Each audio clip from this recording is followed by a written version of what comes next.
পরম প্রেমময় যুগপুরুষোত্তম শ্রী শ্রী ঠাকুর অনুকূল চন্দ্রের রাতুল রাঙাচরণে জানাই আমার শতকোটি দণ্ডবত প্রণাম।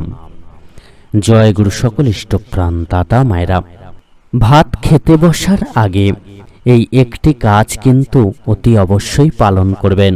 আমরা যখন খেতে বসি তখন পরম পূজ্যপাদ ও আচার্যদেব শ্রী শ্রী দাদা কিন্তু একটি বিশেষ কর্মের কথা করতে বলেছেন। খেতে বসার আগে এই বিশেষ কর্মটা করে তবেই কিন্তু আপনারা আহার করবেন। এবং আরও একটি বিশেষ কর্ম আপনারা পালন করবেন যদি আপনাদের রান্নাটাকে অমৃতসম করে তুলতে চান।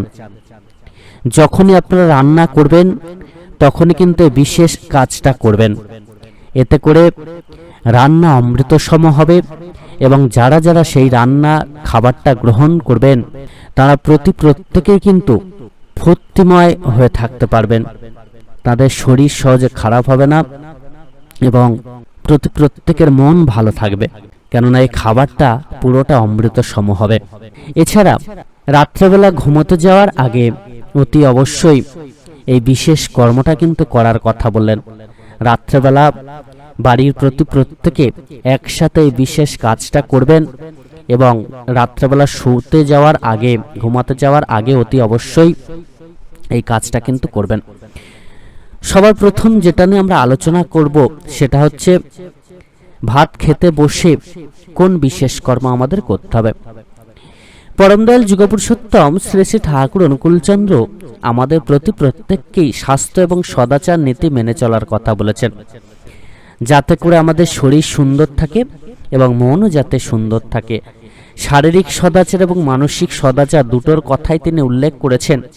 তো এই শারীরিক সদাচার আমরা প্রত্যেকেই পালন করব, যার মধ্য দিয়ে আমাদের শরীরটা ভালো থাকবে, এবং মানসিক সদাচার আমরা প্রত্যেকে পালন করব, যার মধ্য দিয়ে আমাদের মনটা ভালো থাকবে। তো এই শারীরিক সদাচার এবং মানসিক সদাচার আমাদের কিন্তু উভয়কেই পালন করতে হবে, যাতে করে প্রকৃত রূপে আমরা প্রত্যেকেই পরমপিতার আশীর্বাদ লাভ করতে পারি এবং আমাদের জীবনটাকে আরো সুন্দরময় করে তুলতে পারি। এই শারীরিক সদাচারের মধ্যে কিন্তু এই খাবার গ্রহণটাও রয়েছে, যে আমরা খাবার কিভাবে গ্রহণ করছি।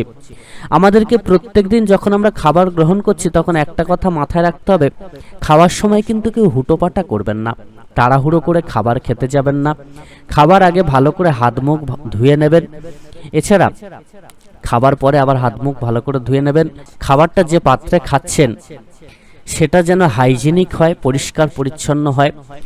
রেস্টুরেন্ট বা কোনো দোকানে ওই যে স্টিলের পাত্র দেয়, এরকম মানে সেটা যদি পরিষ্কার না হয় সেরকম পাত্রে কিন্তু খাবেন না, কাগজের থালায় খান, তাও বরং ভালো। অর্থাৎ যে পাত্রে খাচ্ছেন সেটা যেন হাইজিনিক হয়, যে গ্লাসে জল পান করবেন সেটা যেন হাইজিনিক হয়, সেদিকটা খেয়াল রেখে চলবেন। এবং যে খাবারটা খাচ্ছেন সেটা যেন সাত্ত্বিক হয়।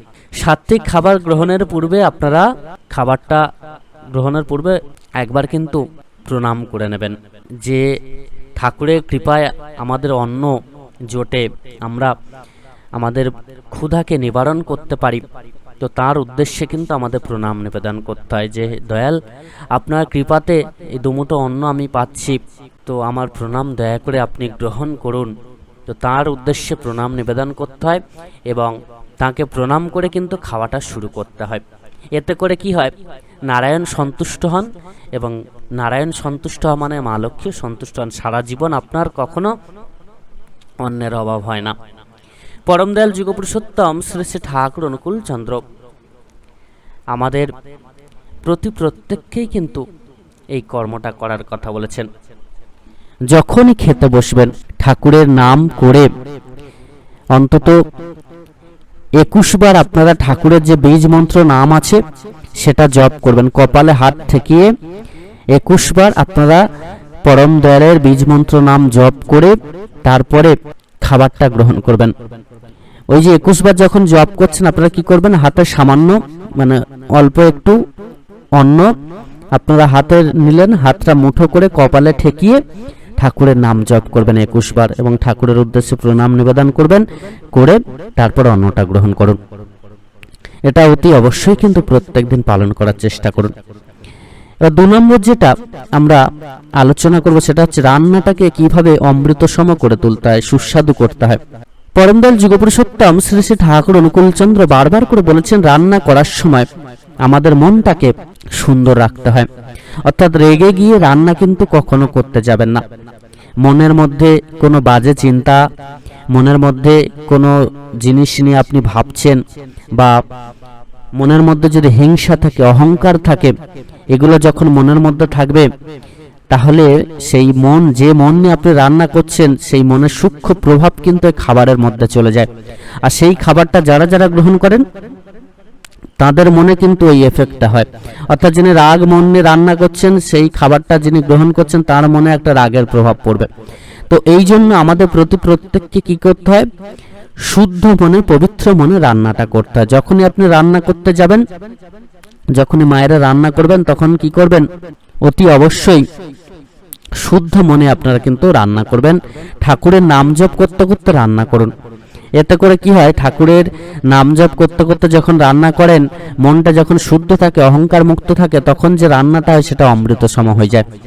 আর দেখবেন আপনারা লক্ষ্য করে, যে কোনো মন্দিরের যে প্রসাদ আপনারা গ্রহণ করবেন, দেখবেন সেটা অমৃত সম লাগে। তার কিন্তু একটাই কারণ, সেখানকার পরিবেশ, সেখানে যে নাম জপটা হচ্ছে, প্রত্যেকে নাম জপ করছেন, ঠাকুরের কথা বলছেন, ঠাকুরকে নিয়ে আলোচনা হচ্ছে, ঠাকুরের গান হচ্ছে, তো পরিবেশটা একটা ঠাকুরময় হয়ে যায়। সেই জায়গায় ঠাকুর বিরাজ করেন, আর সেই প্রসাদটাও কিন্তু ওই জন্য দেখবেন অমৃত সম হয়।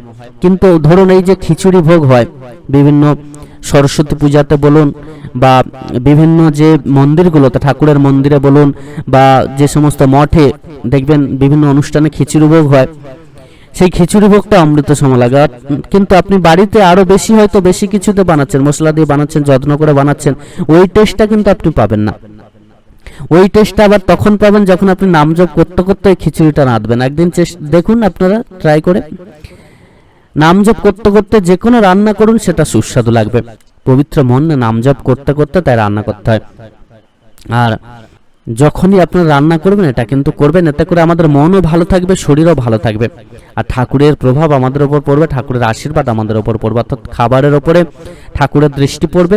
আবার সেটা যদি সাত্বিক আহার হয় তাহলে তো আরো ভালো। আর এতে করে যারা যারা এই খাবারটা গ্রহণ করবেন, তাদের মন কিন্তু ভালো হয়ে যাবে, তাদের দিনটাও ভালো কাটবে, এবং তাদের প্রত্যেকে তারা একটা ঠাকুরময় হয়ে ওঠার চেষ্টা, মানে তাদের মনটা এক ঠাকুরময় হয়ে উঠবে। 3 নম্বর যেটা আলোচনা করব সেটা হচ্ছে, আপনারা রাত্রেবেলা ঘুমোতে যাওয়ার আগে কোন বিশেষ কাজটা করবেন, বা রাত্রেবেলা আরো একটি যে বিশেষ কাজের কথা বলা আছে, সেটা হলো রাত্রে যখন আপনারা বাড়ির প্রত্যেকে যখন আসছেন, প্রত্যেকদিন চেষ্টা করবেন একসাথে খেতে বসার। রাত্রেবেলা কিন্তু অতি অবশ্যই এটা পালন করার চেষ্টা করবেন, কারণ সকালবেলা কেউ আগে যাচ্ছেন, কেউ পরে যাচ্ছেন, কারোর কোনো টাইমে ঠিক থাকে না, মানে ডিউটি ধরুন কেউ যাচ্ছেন, বা কেউ ব্যবসায় যাচ্ছেন, কেউ সকাল 5টায় যাচ্ছেন, তো কেউ 8টায় যাচ্ছেন, তো এই একটা সময়ের হেরফের হয়ে যায়, তো সবাই একসাথে খাবার গ্রহণ করতে পারেন না। কিন্তু রাত্রেবেলা যখন ফিরছেন, সবাই মোটামুটি ফিরে পড়ছেন, তো সবাই চেষ্টা করবেন, মোটামুটি যারা একেবারে রাত্রেবেলা ফিরছেন, সেটা যদি না হয়, সবাই যদি মোটামুটি 9টা-10টার মধ্যে ধরুন ফিরে পড়ছেন, তো তারা একসাথে বসে খাবারটা গ্রহণের চেষ্টা করবেন। বাড়ির প্রত্যেকে একসাথে বসলেন, একটু গল্প গুজব করলেন, মনের কথা হাসি ঠাট্টা হলো, একটা পরিবারের প্রত্যেকের সাথে একটা কথোপকথন হলো, ঠাকুরের কথা হলো। এই একসাথে বসে যদি আপনারা খাবার গ্রহণ করেন, এটা কিন্তু আচার্যদেব বারবার করে আমাদেরকে করতে বলেছেন, এটা খুবই দরকার, এবং প্রত্যেকটা গৃহে যেন এটা পালন হয়। প্রত্যেকে একসাথে বসে খাবারটা খান, অন্তত রাত্রেবেলার খাবারটা। আর রাত্রেবেলা ঘুমাতে যাওয়ার আগে অতি অবশ্যই কিন্তু নাম জপ করবেন, নাম জপ করে ঘুমাতে যাবেন, এটা খুবই আমাদের জন্য ভালো। নাম জপ করতে করতে ঘুমালে, ঠাকুর বলছেন যখন নাম জপ করতে করতে ঘুমিয়ে যাবে, তখন অটোমেটিক কিন্তু ওই ঘুমের মধ্যে নাম হতে থাকবে। তাই নাম জপ আমাদের প্রত্যেকের কিন্তু পালন করতে হবে। সকল ইষ্টপ্রাণ দাদা মায়েরা প্রত্যেকে খুব ভালো থাকুন, পরম দয়ালকে সাথে নিয়ে চলুন, পরম দয়ালের আদেশ নির্দেশ মেনে চলুন, জীবনটা দেখবেন ঠিক সকল বাধা পেরিয়ে যাবে, ঠিক সকল প্রকার সমস্যা থেকে আপনি মুক্তি লাভ করবেন। কেউ আটকাতে পারবে না আপনাকে। আর ঠাকুরকে নিয়ে যারা চলেন, বিপদ হয়তো আসে, বিপদ আসবে এবং যাবে, ওটা নিয়ে কখনো ভাববেন না। জীবনটায় যত বাধাই আসুক না কেন, সমস্যা আসুক না কেন, আপনার কখনো কোনো সমস্যা হবে না।